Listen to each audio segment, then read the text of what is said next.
Hello కానమోకు కథావచనం మోహనవచనం పరిజ్ఞాన హితభాండం నిత్య చదువరి శ్రోతలకు ఆహ్వానం నమస్కారం. చదవదగునెవరు రాసిన తదుపరి చదివిన వెంటనే మరువక పలువురికి వినిపింపబూనిన అది ఏ పరిజ్ఞాన హితభాండమవుపో మహిళ మోహనవచనమై విరాజిల్లు. పరిజ్ఞాన హితభాండం లక్ష్యం ప్రతివారీ సమాచార హక్కు.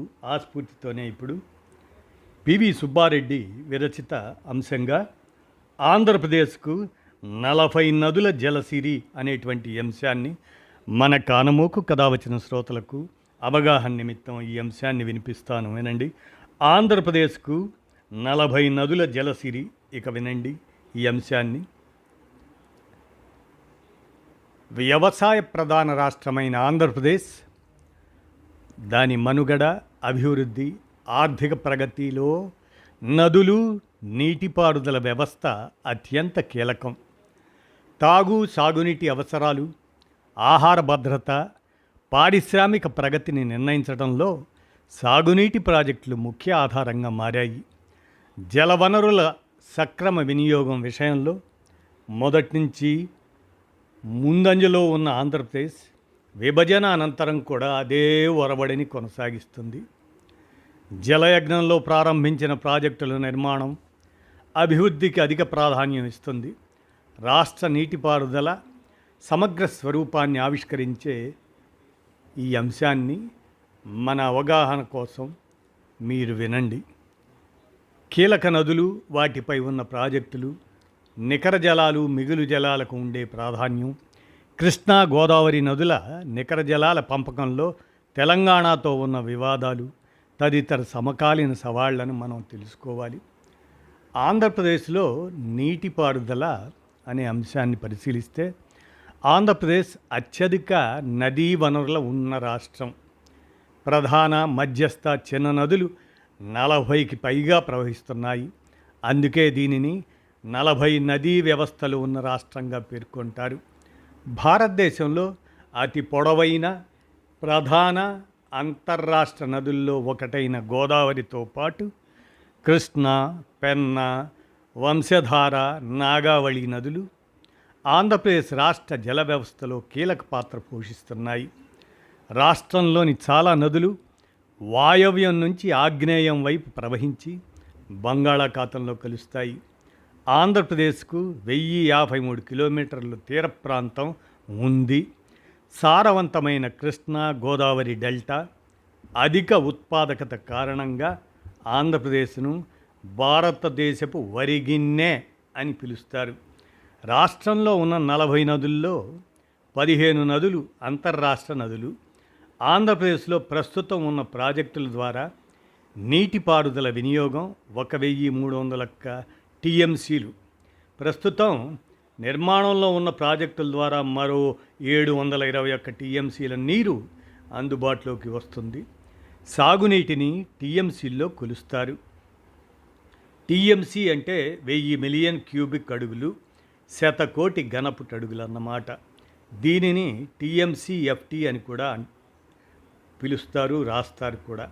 భారతదేశంలో నదులు, ఆనకట్టలు, జలాశయాల్లో నిల్వ ఉండే భారీ పరిమాణంలో నీటిని కొలవడానికి ఉపయోగించే ఒక ప్రమాణంగా టీఎంసీని వాడతారు. ఒక టీఎంసీతో సుమారు 6 నుంచి 8 వేల ఎకరాలు వరి సాగు చేయవచ్చు. ఇక నికర జలాలంటే నీటి పంపకాల ఒప్పందాల ప్రకారం ఒక రాష్ట్రానికి లేదా ప్రాజెక్టుకు ఖచ్చితంగా లభించే నీటి వాటా అని అర్థం. ఇది సాధారణంగా వరద నీరు లేదా మిగులు జలాలు కాకుండా నమ్మకంగా లభించే నీటి లభ్యతను సూచిస్తుంది. కేంద్ర జల సంఘం, సెంట్రల్ వాటర్స్ కమిషన్ లేదా ట్రిబ్యునల్స్ నదీ ప్రవాహం ఆధారంగా నికర జలాలను లెక్కిస్తాయి. చట్టబద్ధంగా లేదా ఒప్పందం ప్రకారం రావాల్సిన హక్కు ఉన్న నీటినే నికర జలాలు అంటారు.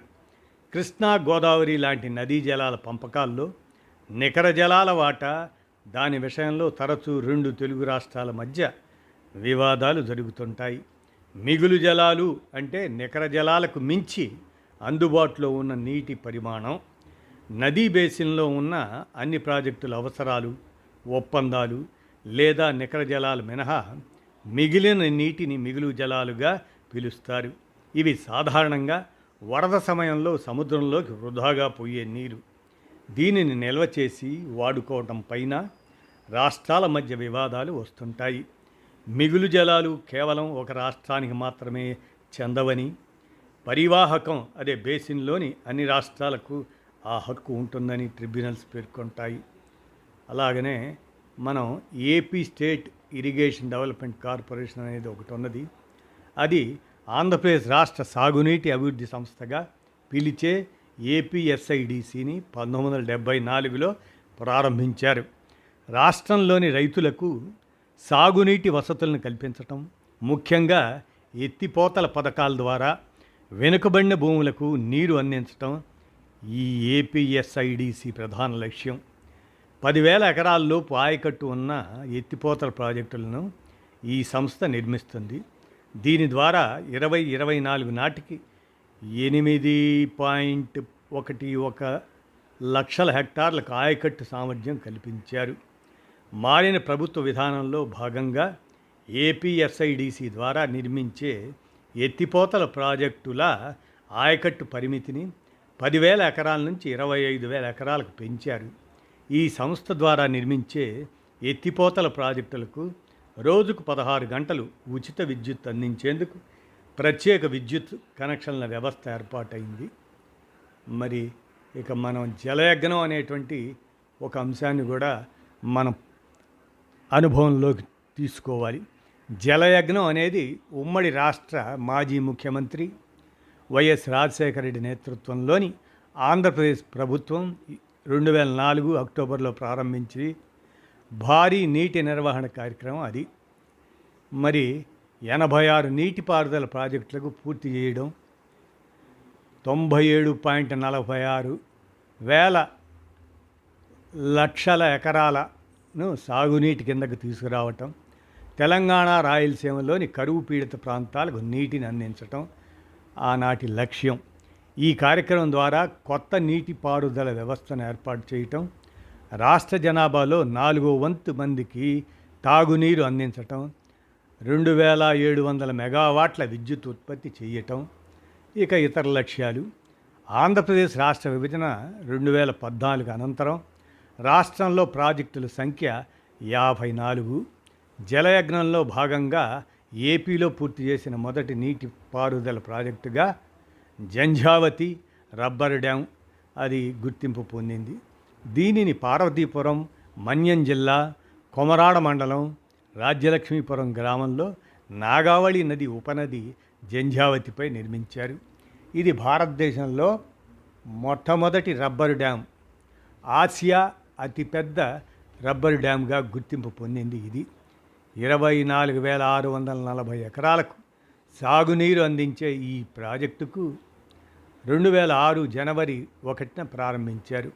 జలయజ్ఞంలో పూర్తి చేసిన రెండో ప్రాజెక్టుగా చాగల్నాడు ఎత్తిపోతల పథకం గుర్తింపు పొందింది. ఇది తూర్పుగోదావరి జిల్లాలోని మెట్ట ప్రాంత రైతులకు తాగునీరు అందిస్తుంది. గోదావరి నుంచి నీటిని ఎత్తిపోసి కాలువల ద్వారా ఈ ప్రాంతంలోని పొలాలకు నీటిని అందిస్తారు. మరి ఇక జలయజ్ఞంలో చేపట్టిన ముఖ్య ప్రాజెక్టుల వివరాలను పరిశీలిస్తే, 1 బొడ్డేపల్లి రాజగోపాలరావు వంశధార ప్రాజెక్ట్, అదే వంశధార నది శ్రీకాకుళంలోది. 2వది సర్దార్ గౌతు లచ్చన్న తోటపల్లి బ్యారేజ్, నాగావళి పార్వతీపురం మన్యంలోది. ఇక 3వది పుష్కర ఎత్తిపోతల ప్రాజెక్ట్, ఇది గోదావరి తూర్పుగోదావరి జిల్లాలోది. ఇక తాడిపూడి ఎత్తిపోతల ప్రాజెక్ట్ గోదావరి తూర్పుగోదావరిలోనే ఉన్నది. ఇక పోలవరం, ఇది గోదావరి ఏలూరు తూర్పుగోదావరి. వెంకటనగరం పంపింగ్ హౌస్ గోదావరి తూర్పుగోదావరి. బాబు జగజ్జీవన్ రామ్ ఉత్తరాంధ్ర సుజల స్రవంతి, ఇది గోదావరి తూర్పుగోదావరి. ఇక చింతలపూడి ఎత్తిపోతల, ఇది గోదావరి నది పశ్చిమ గోదావరి జిల్లా. ఇక కందులు ఓబులెడ్డి గొండ్లకమ్మ రిజర్వాయర్, ఇది గొండ్లకమ్మ ప్రకాశం జిల్లాలోది. ఇక 10వది పూల సుబ్బయ్య వెలిగొండ ప్రాజెక్టు కృష్ణానది మార్కాపురం. ఇక హంద్రీనేవా సుజల స్రవంతి కృష్ణానది కర్నూలు. తెలుగుగంగ ప్రాజెక్టు కృష్ణానది కర్నూలే. ఇక 13వది కృష్ణదేవరాయ గాలేరు నగరి సుజల స్రవంతి అనేది కృష్ణానది మీదే కర్నూలులో. ఇక 14వది సోమశిల ప్రాజెక్టు, ఇది పెన్నా నెల్లూరు. ఇక 15 సోమశిల స్వర్ణముఖి లింక్ ప్రాజెక్టు, ఇది పెన్నా నది నెల్లూరు తిరుపతికి. ఇక 16వది గండికోట ఎత్తిపోతల పథకం, ఇది పెన్నా నది కడప. ఇక 17 మైలవరం ఆధునీకరణ ప్రాజెక్టు, ఇది కూడా పెన్నా కడపైన అనమాట. ఇక 18వది పెంచికళ బాసిరెడ్డి చిత్రావతి బ్యాలెన్సింగ్ రిజర్వాయర్, ఇది చిత్రావతి నది కడప. ఇక 19 పులివెందుల బ్రాంచ్ కెనాల్ తుంగభద్ర నది కడప. 20వది తారకరామ తీర్థ ప్రాజెక్టు చెంపావతి విజయనగరం. ఈ విధంగా మనం ఆంధ్రప్రదేశ్కు 40 నదుల జలసిరి అనేటువంటి ఈ అంశాన్ని అవగాహన నిమిత్తం పివి సుబ్బారెడ్డి అందజేయగా మన కానమోకు కథ వచ్చిన శ్రోతలకు ఈ అంశాన్ని వినిపించాను. విన్నారుగా, ధన్యవాదాలు.